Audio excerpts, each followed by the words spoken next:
Transmitting to you from Old Heart Radio.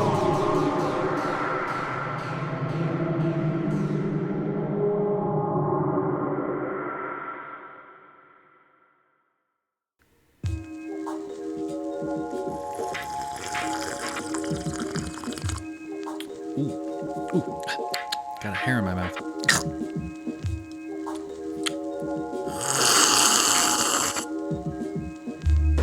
Better. Hello!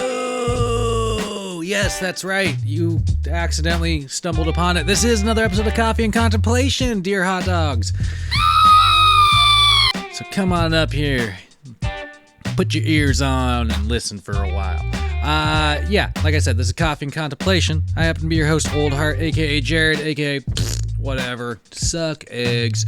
I just like saying the phrase suck eggs. That's mostly the reason why I do that right there. Anyway, I hope you're all doing well, or at least remaining positive in this weird time of uncertainty and anxiety. I am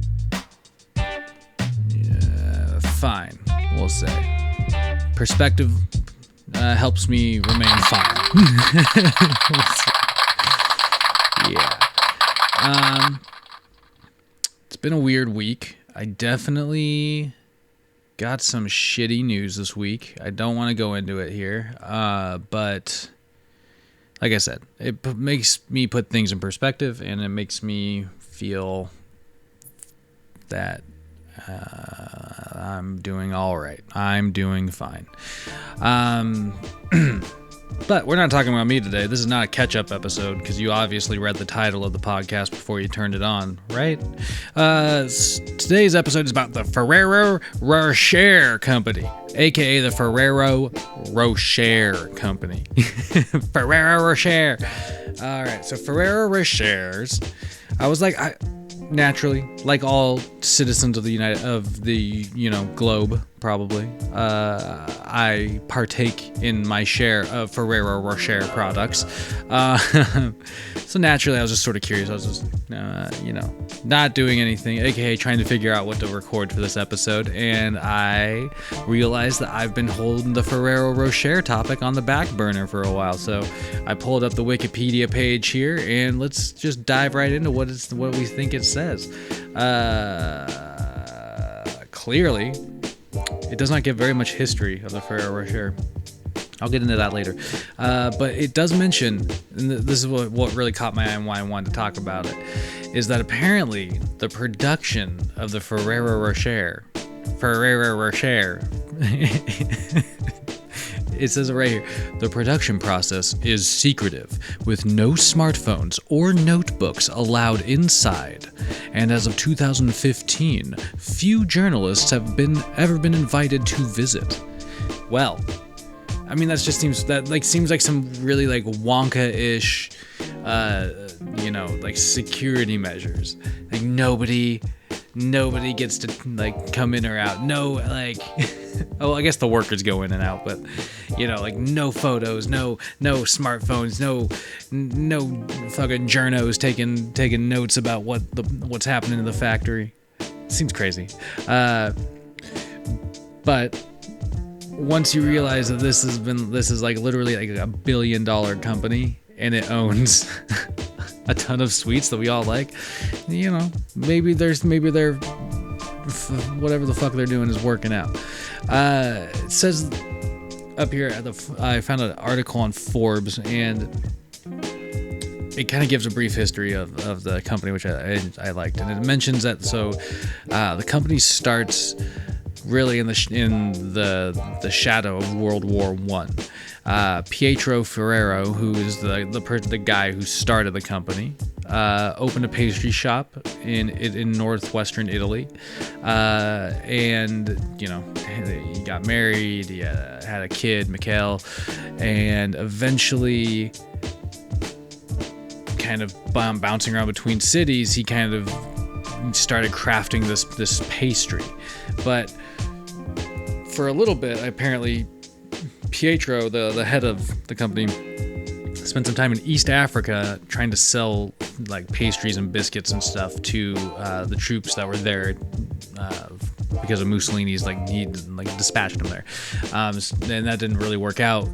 World War II happened, and boom, they were like in Alba. So from there, he really just started selling pastry. He just started selling these little fucking things. He apparently started experimenting at some time with cheaper alternatives to chocolate, which is why he ended up with that kind of hazelnutty taste, because they ended up rolling with like a molasses, hazelnut oil, coconut butter, and cocoa product that was then like wrapped in wax paper, and that's what he sold like all about town. And that was named after like a pastry that like traced back to, or a confection that traced back to something that was like popular under Napoleon. I think it says he named the mixture Gianduccio. I don't know. I'm not pronouncing it right. Don't quote me on it. Suck eggs. Anyway, so it sounds like it took a little while to craft, but eventually, like he kind of like found a taste that really struck a chord with people. Shit. Shout outs to Nutella. I love you. Shout outs to anybody listening. Thank you, hot dogs. You guys are fucking amazing. Shout outs to my friends and family. Shout outs to everybody back in Wenatchee. You are all in my thoughts this week, especially. Anyway. So, the precursor to Nutella, which, like I said, I just professed my love of, was actually called Super Crema, which I kind of like the name a little better.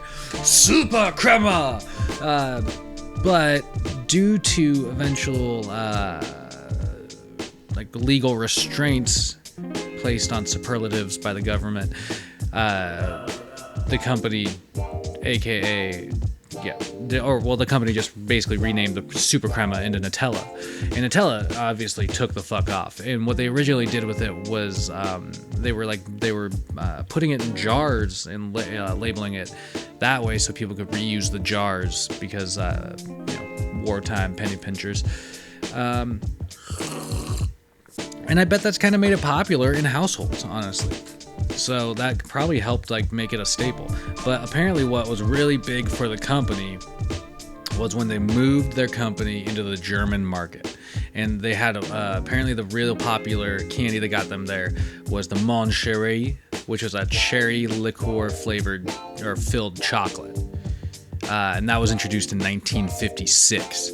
So from there, apparently the German market was theirs. And honestly, I will say a lot of the products that they have now, that they have acquired and that they produce now, are products that I was introduced to from my German girlfriend.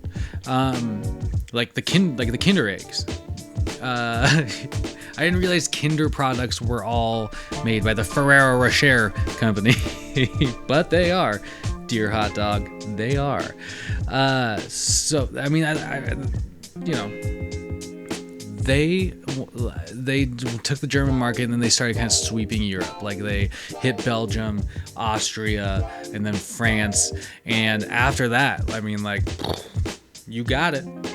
Apparently, they also got in trouble when they were in the U.S. market, because in 2012 they had to settle a false advertising lawsuit for $3.1 million because they were saying they were saying that it was Nutella is an example of a tasty yet balanced breakfast, which it most certainly is not. But apparently that's the kind of stuff that really got them popular in some of those other European markets, was those ad campaigns alluding to its healthfulness or health benefits, which Nutella is not that. I love you anyway. So Super Crema, aka Nutella, delicious. Apparently in what was it? I was just reading this. Apparently in Hong Kong and or from Hong Kong to mainland China, the two biggest, or not two, but some of the top most smuggled items are Ferrero Rocher chocolates and baby formula, which I just thought was a really funny fact. And also, side note, those Mon Chéri things don't really sound that great to me. Just gonna throw that out there.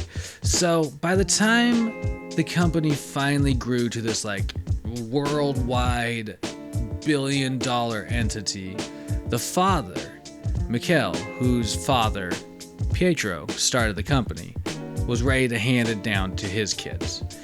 The kid that runs it right now is Giovanni. Oh shit, sorry, I totally forgot to mention, by the way, that they started acquiring new product lines, including the Kinder one, in the 60s. So like Kinder line came up in 1968, and they even bought Tic Tac in 1969. Did you know that Ferrero Rocher makes your Tic Tacs? So Mikhail passes the company down to what really is like candy chocolate royalty. This kid Giovanni Ferrero is like born and bred to be a chocolate heir, right?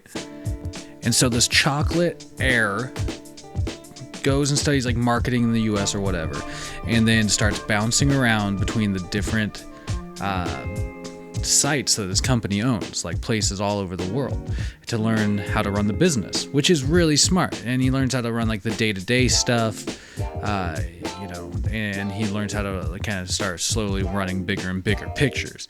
And so now the company is obviously huge. It's fucking delicious stuff, and we all love it.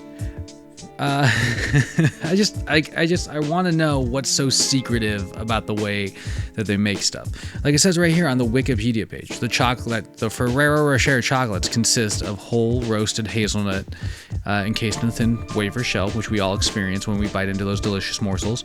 Its ingredients are milk chocolate, sugar, cocoa butter, cocoa mass, skim milk powder, butter oil, lechon, vanilla, hazelnuts, palm oil, wheat flour, whey, low-fat cocoa powder, and sodium bicarbonate. Oh, and salt.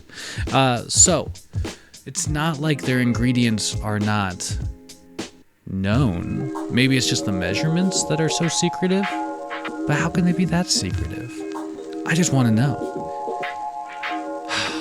I just love Ferrero Rochers, and I love Nutella, aka Super Crema, which I'm going to start calling it from now on. And now my mouth is watering. It's the end of the episode. Well, dear hot dogs, I hope you learned something. You ripened up your coconut a little bit, I guess.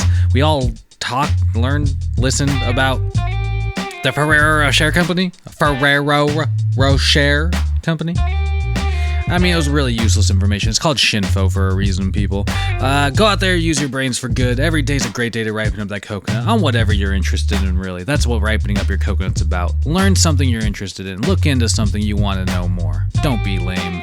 Thank you for listening. You're all fucking amazing, as always.